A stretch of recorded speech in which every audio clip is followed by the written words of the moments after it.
Amai makadiko X. Munofara era amai makadi zvenyu? Tiripo makadiwo. Tinofara edu. Inini ndinonzi DJ T1. Amene kuti makasununguka here kukubvunza iyo mvunzo. Pane mvunzo watoda ngokubvunza mudikidiki.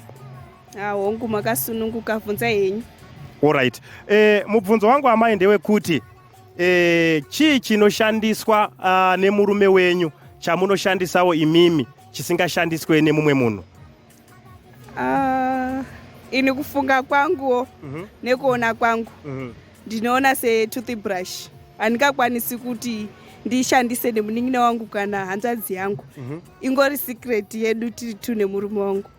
Ndinongoshandisa nemurume wangu chete toothbrush yangu.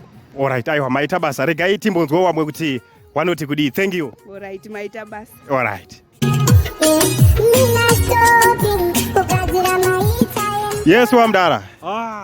Unongwari. Muri right yenyu. Muri right ere papa. Tiri right. Inini ndinonzi DJ T1. Ameno kuti makasununguka here pane mvunzo wandoda kukubvunzayo. Takasununguka chaizvo. Aiwa tinotenda.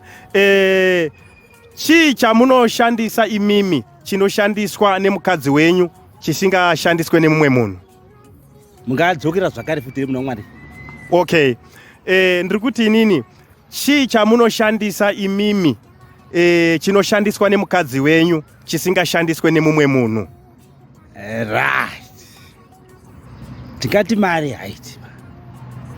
Motikari.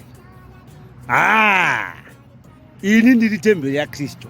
Mukadzi wangu mutemberi yaKristu. Mwiri wake ndiye wangu, wangu ndiye wakewo. Saka hapana angashandisa mwiri wake kana newangu tiri waini. Ndatenda hangu. Okay. All right. Mazvita regai tinzwe wamwe kuti wanoti kudi. Thank you. Right, Rasta ndafara kusangana nemi zuva ranhasi. Makadi zvenyu Rasta? Munofara here? Tinofara edu kana muchifarawo. Inini ndinonzi DJ T1. Pane mubvunzo wandiri kuda kunzwa kuti munokwanisa here kundipindurawo kana muchinge makasununguka ndokubvunzai? Ndakasununguka hangu mubvunza izveni. All right.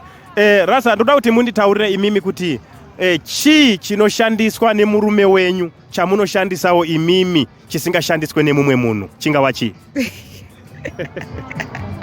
Chinoshandiswa nemurume wangu chinoshandiswa futi nenini? Tauro, tinoshandisa tauro tese. Tauro rekugezesa?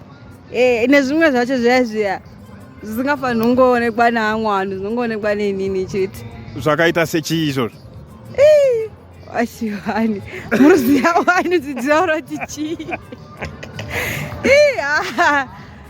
Zvimwe zvacho zvezve muruzviziya. All right, thank you.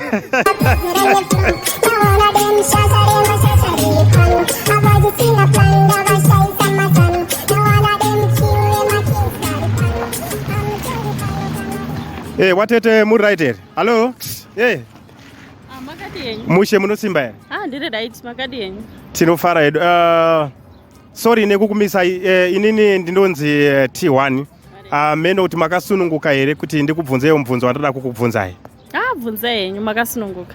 Mubvunzo wangu ndewekuti chii chinoshandiswa nemurume wenyu chamunoshandisawo imimi chisingashandiswe nemumwe munhu? Okay. Chandinoshandisa chichishandiswa nemurume wangu. Sorry, chinoshandiswa nemurume wenyu chamunoshandisawo imimi chisingashandiswe nemumwe munhu. Chingava chii? All right. Inini chinhu chamurutaura izvozvo mubhedha. Mubhedha ndokwanisa kusheya nemurume wangu tiri tu. Chokuti even mwana wedu anotorara mukoti bed. Hatirare nemwana pamubhedha. Saka kuna kana mumwe munhu watokwanisa kusheya naye. All right, mubhedha cheta ndo zvamuri kuziva imimi? Ichocho nezvimwe zviya munhu mukuru imimi. All right, thank you.